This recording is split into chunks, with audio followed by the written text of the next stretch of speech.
Voz que clama en el desierto, preparad camino de Jehová y enderezad calzada en la soledad de nuestro Dios. Este profeta Isaías empezó a profetizar 700 años antes de la venida del Mesías. Empezó a hablar de un hombre que se iba a levantar en esos tiempos, de un hombre que le iba a preparar el camino al Mesías, al que había de venir a salvar no solamente a Israel, sino a la humanidad.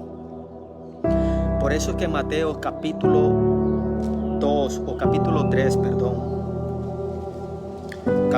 3, verso 2, él decía: arrepentidos y convertidos, porque el reino de los cielos se ha acercado. Este era el mensaje de Juan que él predicaba en la ribera, a la orilla del río Jordán. Y las multitudes venían a él, venían todos los pecadores, venían los fariseos para corroborar, para afianzarse o tener una verdad si este era el Mesías del que hablaba la Biblia. Y este hombre, él bautizaba en el río, en la ribera del río, él bautizaba a toda la multitud que venía donde él para perdón de pecados, es decir, para arrepentimiento, para que se cumpliese aquella palabra que había sido profetizada 700 años atrás. Voz que clama en el desierto, preparad el camino de Jehová. Juan el Bautista es el prototipo de la iglesia hoy en día, que nosotros tenemos que prepararle ese camino al Mesías, a Jesús, que Él viene por segunda vez, que Él regresa, Él retorna por una iglesia limpia, sin mancha y sin arruga. Por eso Él predicaba, Él hablaba de que venía atrás de Él uno que Él no era digno de desatar el calzado de Él, porque Él entendía que el que venía atrás de Él no iba a bautizar en agua, sino que iba a bautizar en el Espíritu Santo. Muchas iglesias buscan un avivamiento, muchas iglesias individual o tratan la manera de tener un avivamiento dentro de sus congregaciones, pero quiero decirte que solamente hace falta que nosotros nos paremos en la brecha, de que cada uno de nosotros busquemos una intimidad con Dios, que nos apartemos del pecado, que nos separemos del mundo y volvamos al Señor para que se pueda cumplir esa promesa de Juan. La palabra del Señor en Juan 16, verso 8 dice: cuando Él venga, ¿quién? El Espíritu Santo. Cuando Él venga, Él los va a convencer de juicio y de pecado. Mira lo que dice: cuando Él venga, convencerá al mundo de pecado y de justicia y de juicio. Cuando venga el Espíritu Santo, sobre nosotros, Él nos convence. Él nos hace entender que tenemos una vida pecaminosa. Un suponer. Es como que usted esté en un lugar público, haciendo algo que usted no tiene que hacer. Y de pronto usted es descubierto en aquel acto, en aquella acción, y usted se siente avergonzado o avergonzada. Usted siente pena.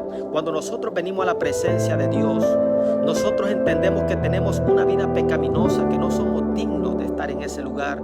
Pero cuando Él viene, Él nos convence de que Él es como un juez.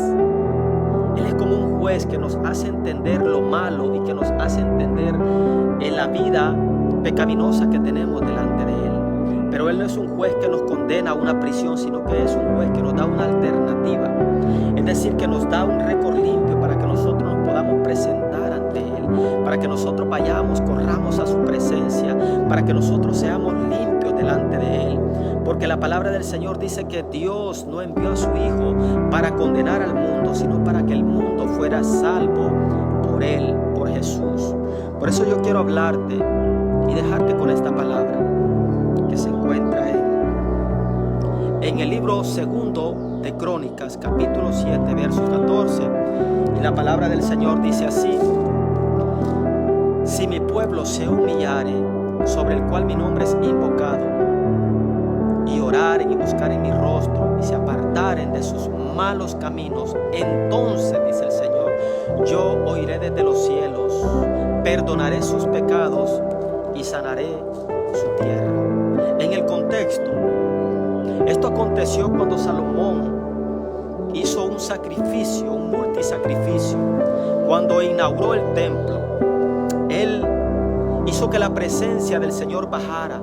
La presencia de Dios nubló aquel templo, bajó, y Salomón le presentó holocaustos al Señor, múltiples holocaustos. Y él le decía: mira, Señor, en esta casa, si tu pueblo fuera derrotado por sus enemigos, por haber claudicado, por haberse rebelado contra ti, y ellos se humillaren y ellos clamaren a tu nombre, tú los escucharás desde los cielos. Si ellos se vuelven, tú los volverás a escuchar y tú los salvarás y tú los traerás a esta tierra.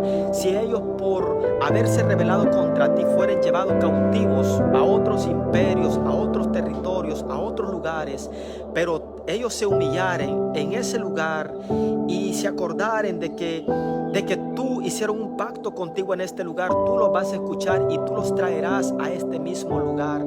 Yo quiero decirte de que no importa el lugar donde tú estés, no importa la condición en la que tú te encuentres, quiero decirte que Dios está todavía perdonando pecado, que la sangre de Cristo todavía tiene la autoridad, todavía tiene la potestad, todavía tiene el poder para perdonarte. No importa la iniquidad o qué tan bajo hayas caído, no importa si te encuentras en una celda de adicciones, no importa si has caído tan bajo, pero quiero recordarte que la sangre de Cristo limpia, que la sangre de Cristo perdona, que la sangre de Cristo nos hace limpio para que nosotros podamos ir a su presencia, para que nosotros podamos entrar a su presencia, para que nosotros podamos ir con ropas limpias, con ropas blancas, con ropas resplandecientes a su presencia, porque el velo fue roto para que tú y yo miremos esa verdad. La palabra del Señor dice: si el Hijo os libertare, seréis verdaderamente libres.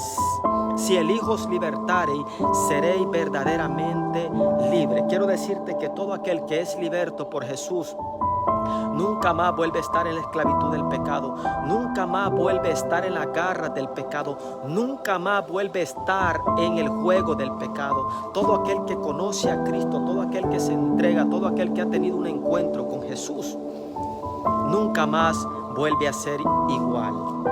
La palabra del Señor dice en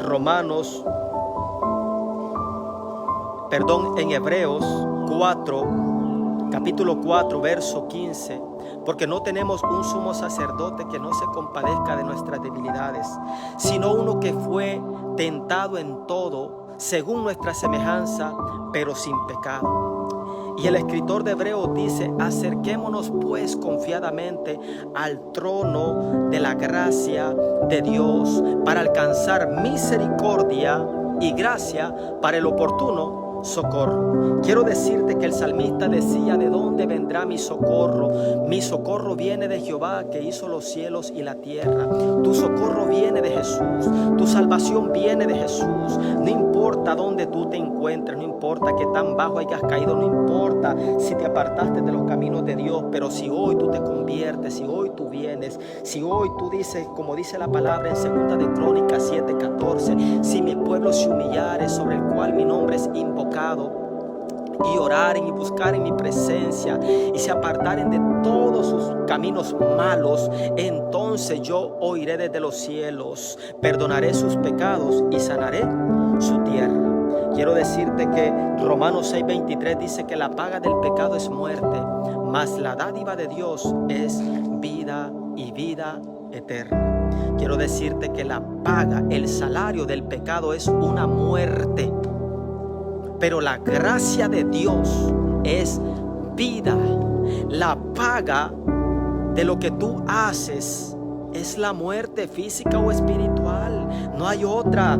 Dice Proverbios 14:12 que hay caminos que al hombre le parecen derecho, mas su fin es camino de muerte. Hay caminos que al hombre le parecen derechos, pero su final es camino de muerte, es muerte. Hay personas que dicen: no, es que olvídate de eso, la vida es una y vamos a vivirla. La vida es una, la vida es única, sí, la vida es única.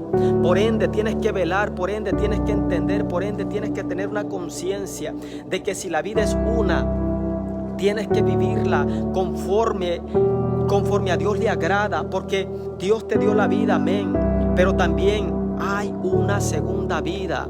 Y esta segunda vida es una vida eterna. Es una vida donde vas a pasar a vivir una eternidad con Dios o una separación de Dios para siempre. Y créeme que lo que más duele es tener una vida separada de Dios, es tener una vida desconectada del propósito, es tener una vida desconectada de la escritura, del Espíritu de Dios. Créeme que cuando un cristiano se aparta, cuando un cristiano se va al mundo, cuando un cristiano vuelve nuevamente al pecado, cuando un cristiano por rebeldía se va de la presencia de Dios, por ende, por X o motivos, no importa.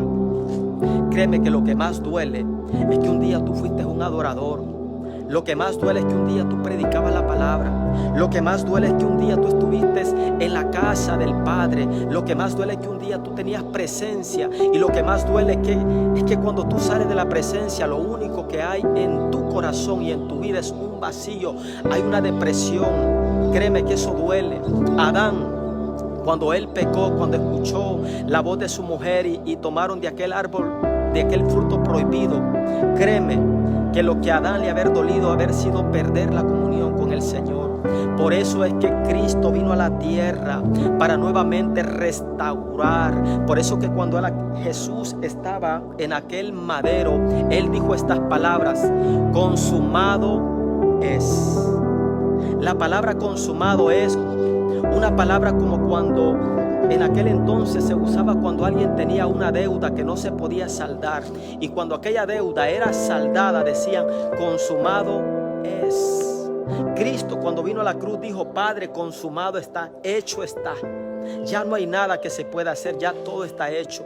Mi propósito lo cumplí. Ahora